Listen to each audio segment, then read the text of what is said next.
الحمد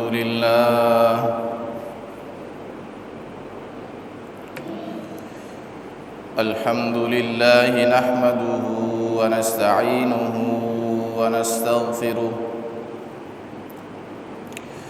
ونؤمن به ونتوكل عليه ونعوذ بالله من شرور أنفسنا ومن سيئات أعمالنا من يهده الله فلا مضل له ومن يضلله فلا هادي له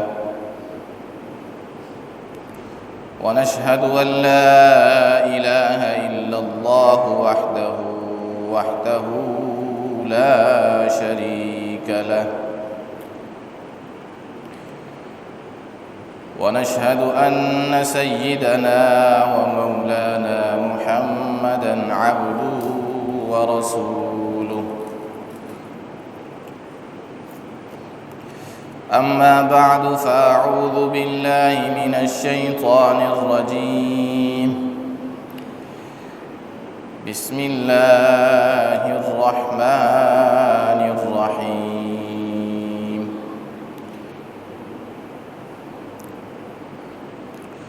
لقد رضي الله عن المؤمنين إذ يبايعونك تحت الشجرة فعلم ما في قلوبهم فأنزل السكينة عليهم وأثابهم فتحا قريبا ومغانم كثيرة يأخذونها وكان الله عزيزا حكيما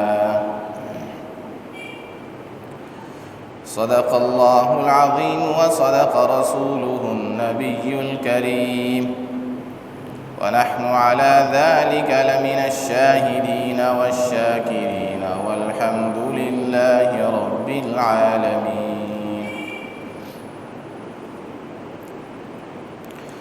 إن الله وملائكته يصلون على النبي يا أيها الذين آمنوا صلوا عليه وسلموا تسليما اللهم صل على محمد وعلى آل محمد كما صليت على إبراهيم وعلى آل إبراهيم إنك حميد مجيد اللهم بارك على محمد وعلى آل محمد كما باركت على إبراهيم وعلى آل إبراهيم إنك حميد مجيد رب اشرح لي صدري ويسر لي أمري واحلل عقدة من لساني يفقه قولي سبحان ربك رب العزة عما يصفون وسلام على المرسلين والحمد لله رب العالمين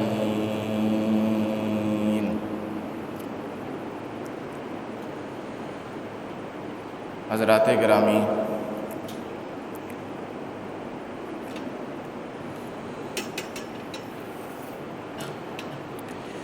اس وقت آپ احباب کے سامنے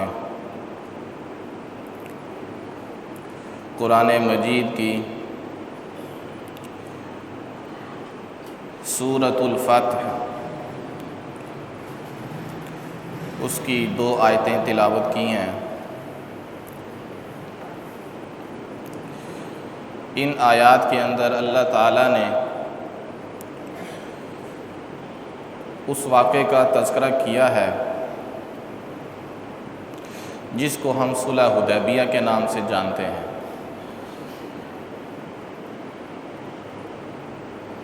ان آیات کو اس مناسبت سے پڑھا گیا کہ خلیفہ ثالث امیر المؤمنین سیدنا حضرت عثمان غنی رضی اللہ تعالی عنہ 18 ذی الحجہ کو شہید ہوئے تھے۔ دن جمعے کا تھا، تھوڑا سا ہی فرق ہے، اس دفعہ جو جمعہ آیا تھا وہ 20 ذی الحج کا تھا، جو گزشتہ جمعہ گزرا ہے اس جمعے کو 20 ذی الحج تھی۔ عثمان غنی رضی اللہ تعالی عنہ 35 ہجری میں اور ذی الحج کی 18 تاریخ کو جمعے کے دن ان کو شہید کر دیا گیا۔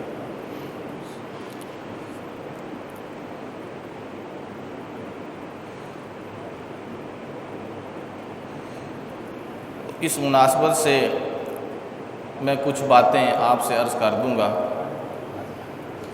آواز آ رہی ہے جی؟ ٹھیک ہے، اگر آواز کو بھی آپ تھوڑا سا اور ٹھیک کریں گے تو پھر وہ مستورات کو آواز نہیں جاتی، اس لیے تھوڑی سی تکلیف برداشت کر لیں اس دفعہ، آئندہ ممکن ہے کہ کوئی اچھا نظام سامنے آ جائے۔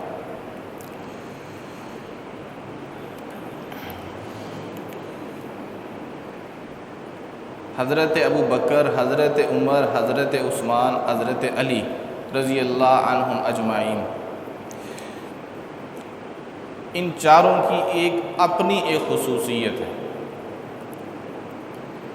ایک اپنی بھی ان کی ایک خصوصیت ہے۔ وہ خصوصیت جو ابو بکر میں ہے تو عمر میں نہیں ہے، عمر میں ہے تو ابو بکر میں نہیں ہے، عثمان میں ہے تو عمر میں نہیں ہے، حضرت علی میں ہے تو حضرت عثمان میں نہیں ہے۔ ایسی خصوصیات ان کی ہیں جو ایک کے اندر ہیں تو دوسرے کے اندر نہیں ہیں۔ دونوں چاروں اعلیٰ درجے کے لوگ، کامل الایمان، متقی پرہیزگار، اللہ کے نبی کے قریبی دوست، اللہ کے نبی کے بلند درجہ اصحاب، یہ اپنی جگہ پہ ساری باتیں ہیں، لیکن چند باتیں ان چاروں کے اندر، ہر ایک کے اندر ایسی ہیں جو دوسرے کے اندر نہیں ہیں۔ اگر ہم حضرت ابو بکر صدیق رضی اللہ تعالی عنہ کی بات کریں تو ان کی جو بڑی خصوصیت ہے کہ جو ان کو سب سے الگ کر دیتی ہے، جس کی وجہ سے ان کا رتبہ ایک علیحدہ شان اختیار کر جاتا ہے، وہ خصوصیت یہ ہے کہ یہ نبوت کے مزاج کو جانتے تھے، مزاج نبوت کو جانتے تھے۔ نبی صلی اللہ علیہ وسلم نے فرمایا تھا کہ اللہ تعالیٰ نے ایک بندے کو اختیار دیا ہے، آپ نے ارشاد فرمایا کہ اللہ تعالیٰ نے ایک بندے کو اختیار دیا ہے، اس بندے کی مرضی ہے کہ وہ دنیا میں رہنا چاہتا ہے تو دنیا میں رہے، وہ آخرت میں رہنا چاہتا ہے تو آخرت میں رہے۔ اس بندے نے آخرت کو پسند کر لیا، اللہ نے تو دنیا اور آخرت دونوں کا اختیار دیا تھا، لیکن اس بندے نے آخرت کو پسند کر لیا۔ اب یہ خطبہ حضرت ابو بکر نے بھی سنا، حضرت عمر نے بھی سنا، باقی کئی صحابہ نے سنا، لیکن جو کیفیت ابو بکر کی تھی وہ کسی اور کی تھی۔ یہ ہے مزاج نبوت۔ ان کو سمجھ آ گئی تھی کہ اب نبی علیہ السلام کے جانے کا وقت آ گیا۔ اس کو کہتے ہیں مزاج نبوت کو جاننا۔ کچھ اور بھی بہت سارے مواقع ہیں، ایک اور میں آپ کو مثال دے دیتا ہوں۔ نبی صلی اللہ علیہ وسلم جب غزوہ بدر ہوئی تھی تو قیدی جو آئے تھے کافروں کے، 70 قیدی پکڑے گئے تھے نا، 70 کافر مارے گئے تھے، 70 قیدی ہوئے تھے، 70 کافر پکڑے گئے تھے۔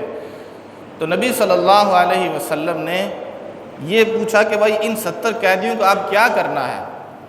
تو ابو بکر صدیق کی رائے یہ تھی کہ فدیہ لے کے چھوڑ دیا جائے۔ نبی علیہ السلام کی رائے کیا تھی؟ یہی تھی کہ فدیہ لے کے چھوڑ دیا جائے۔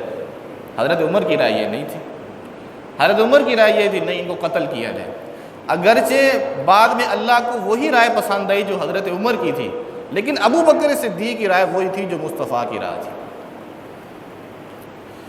یہ ہے وہ بات جو میں آپ کو سمجھا رہا ہوں کہ حضرت ابوبکر صدیق رضی اللہ تعالیٰ عنہ کی جو مین خصوصیات میں سے ہے، جو بڑی خصوصیات میں سے ہے، وہ یہ ہے کہ یہ مزاج نبوت کو جانتے تھے۔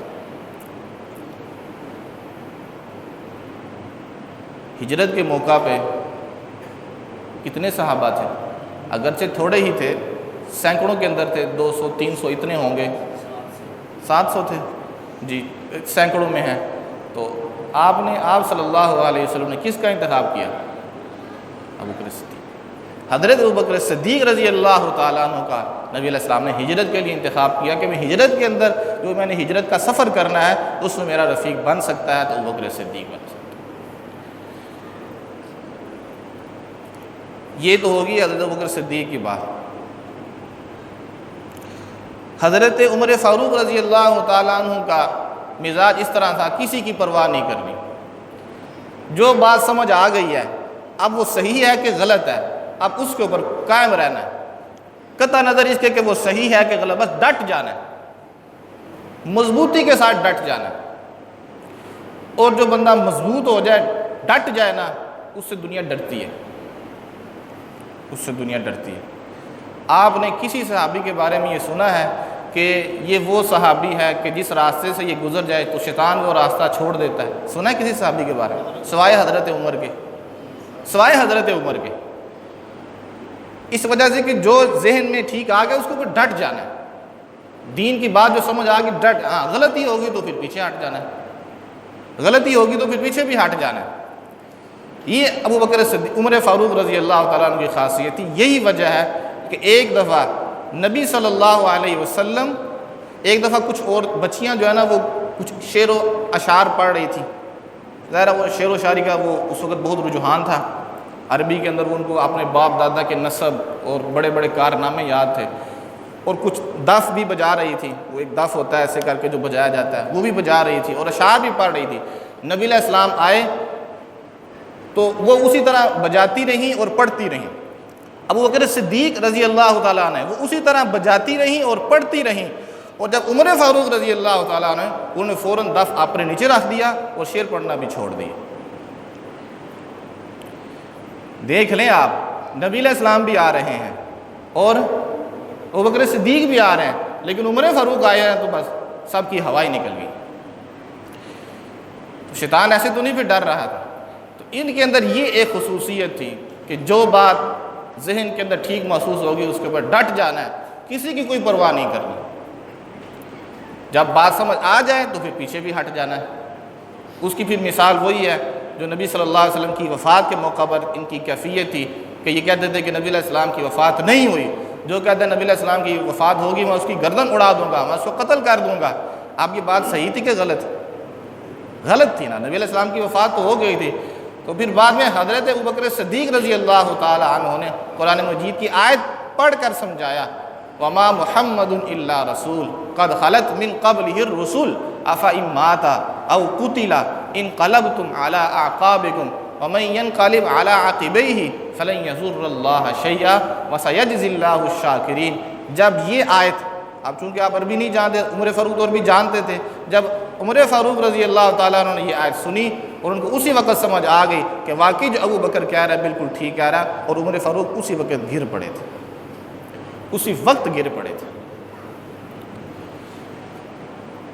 وہ حضرت ابوبکر صدیق کی خصوصیت کے مزاج نبوت کو وہ جانتے ہیں، نبوت شناس ہیں، اور عمر فاروق ڈٹ جانے والے ہیں، حق بات کے اوپر مضبوطی کے ساتھ ڈٹ جانے والے اور انصاف کے معاملے میں کسی کی پرواہ نہ کرنے والے۔ یہ خصوصیت باقیوں کے اندر بھی تھی، لیکن جس انداز کے ساتھ ان کے اندر تھی وہ کسی اور کے اندر نہیں تھی۔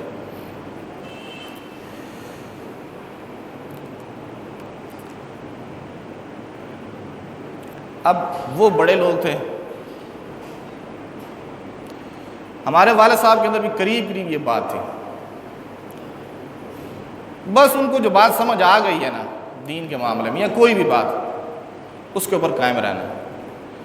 شاید اسی وجہ سے کہ سارے ڈرتے بھی تھے، کسی کی جرت نہیں ہوتی تھی، کوئی ان سے بات کر لے تو لوگ کہتے تھے لو جی اے بندہ حافظ جی نال گل کر لینا، ایسے ہی ہے نا، تو یہ ایک قدرتی اللہ تعالیٰ کی طرف سے عطا ہوتی ہے۔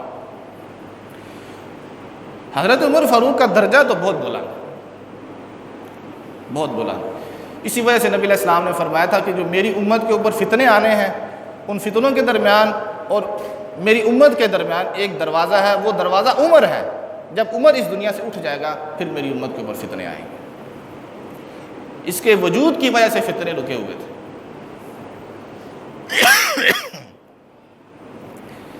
اس کا وجود ایسا تھا کہ فتنے رکے ہوئے تھے۔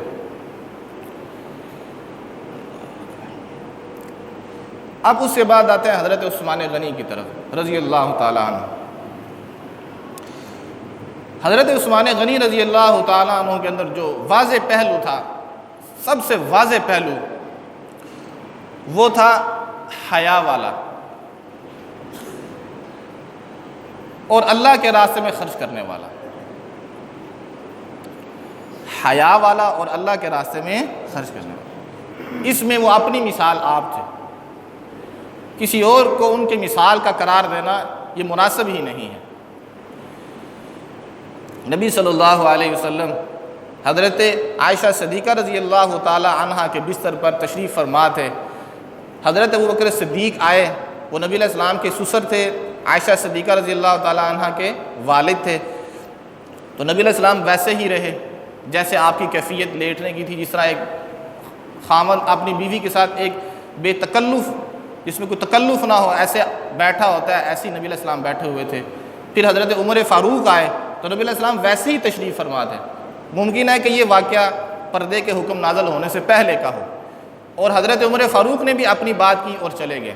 پھر آپ کو بتایا گیا کہ حضرت عثمان غنی رضی اللہ تعالیٰ عنہ، آپ کو بتایا گیا کہ عثمان غنی آ رہے ہیں، تو نبی علیہ السلام فوراً اٹھ گئے۔ آپ نے اپنا بستر ٹھیک کیا، اپنے کپڑے ٹھیک کیے، اور پھر کہا کہ اس کو آنے دو۔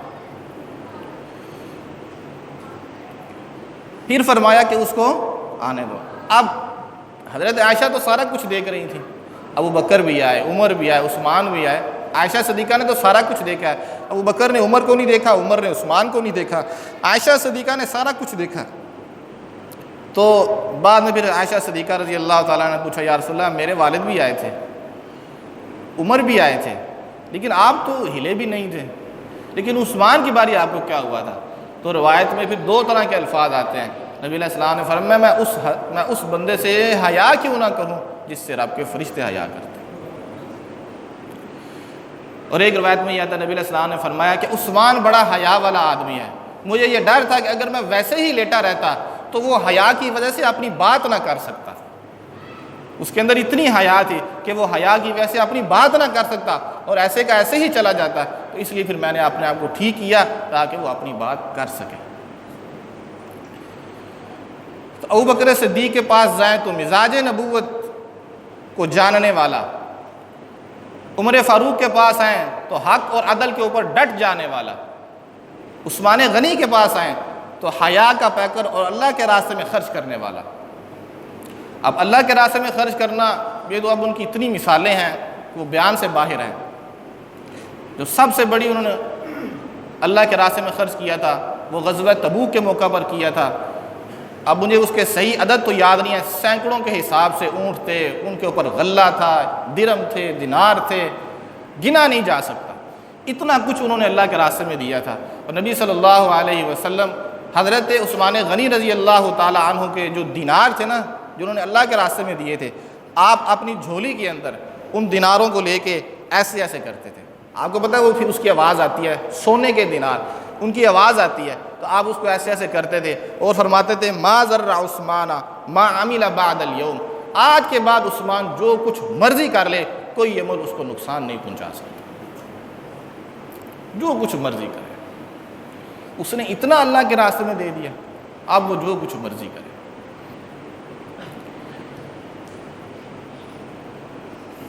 دیکھیں جن کو اللہ نے مال دیا ہے وہ مال کے ساتھ جنت حاصل کریں، اور جن کے پاس مال نہیں ہے، غربت ہے تو اللہ کی طرف سے ہے، محنت کریں، لیکن پھر بھی غربت ہے تو ذکر کے ذریعے سے جنت حاصل کریں۔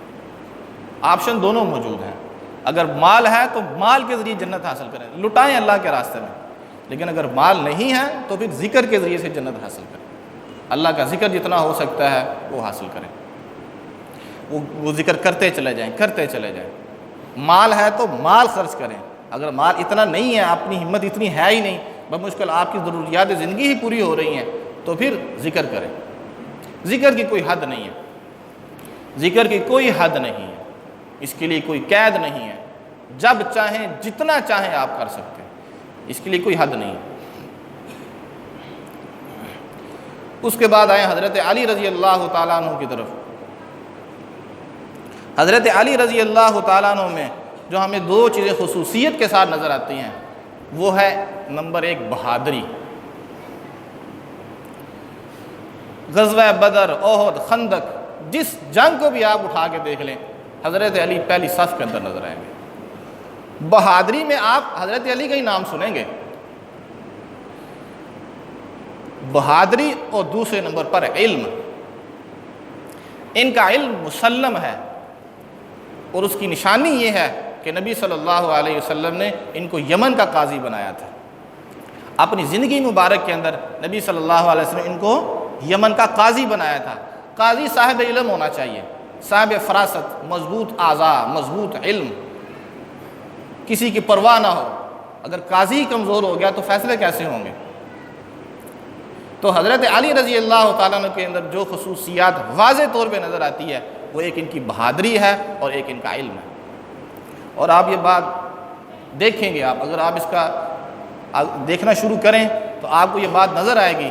اکثر ایسا ہوتا ہے کہ یہ دو صفات کسی ایک بندے میں جمع نہیں ہوتی. یا بندہ عالم ہوتا ہے تو بہادر بہت کم ہوتا ہے، یا بندہ بہادر ہوتا ہے لیکن علم کا کم ہوتا ہے. یہ بہت کم ہوتا ہے کہ ایک بندہ ہو، صاحب علم بھی ہو اور بہادر بھی ہو. یہ اللہ تعالیٰ کی طرف سے کوئی ایسی چیز ہے. یہ دو صفتیں بہت کم نظر آتی ہیں، بہت کم. لیکن جن کے اندر نظر آ جاتی ہیں تو پھر رہتی دنیا تک ان کا نام رہتا ہے. ایسے ہمارے اسلاف ہیں، وہ پھر بات بہت لمبی ہو جائے گی، کہ جن کے اندر علم بھی تھا، بہادری بھی تھی. تو حضرت علی رضی اللہ تعالیٰ عنہ کو اللہ نے یہ خاص شان عطا فرمائی تھی، علم بھی کامل درجے کا اور بہادری بھی کامل درجے کی. وزادہ بسطۃ فی العلم والجسم. ایک نبی تھے تو ان کو لوگوں نے کہا کہ ہمارا کوئی امیر منتخب کر دیں، تو انہوں نے ایک امیر منتخب کر دیا. تو لوگوں نے کہا، یہ قرآن مجید کے اندر مذکور ہے، لوگوں نے نبی سے کہا کہ یہ آپ نے امیر کیوں منتخب کیا ہمارے لیے، یہ کیوں منتخب کیا ہے؟ انہوں نے کہا میں نے اس وجہ سے منتخب کیا ہے، اس لیے کہ یہ بہادر بھی ہے اور علم والا بھی ہے. وزادہ بسطۃ فی العلم والجسم. اس کا علم بھی بڑا مضبوط ہے، اس کا جسم بھی بڑا مضبوط ہے. یہ بڑی بلند صفات ہیں. اگر کسی آدمی کے اندر یہ آ جائیں، اللہ تعالیٰ اس کو علم بھی عطا فرمائے، اللہ تعالیٰ اس کو جرت بھی عطا فرمائے. تو یہ کچھ خاص چیزیں تھیں خلفائے راشدین کی، ابو بکر و عمر، عثمان غنی، علی المرتضیٰ رضی اللہ عنہم اجمعین، جو میں نے ہر ایک کی خصوصیات میں سے ایک ذکر کی، جو ان کی خاص خصوصیت تھی جس میں یہ اعلیٰ درجے کو پہنچے ہوئے تھے. اس کے علاوہ حضرت عثمان غنی رضی اللہ تعالیٰ عنہ کے کچھ حالات ہیں، وہ انشاءاللہ آئندہ جمعہ ذکر کیے جائیں گے. اللہ تعالیٰ عمل کی توفیق عطا فرمائے.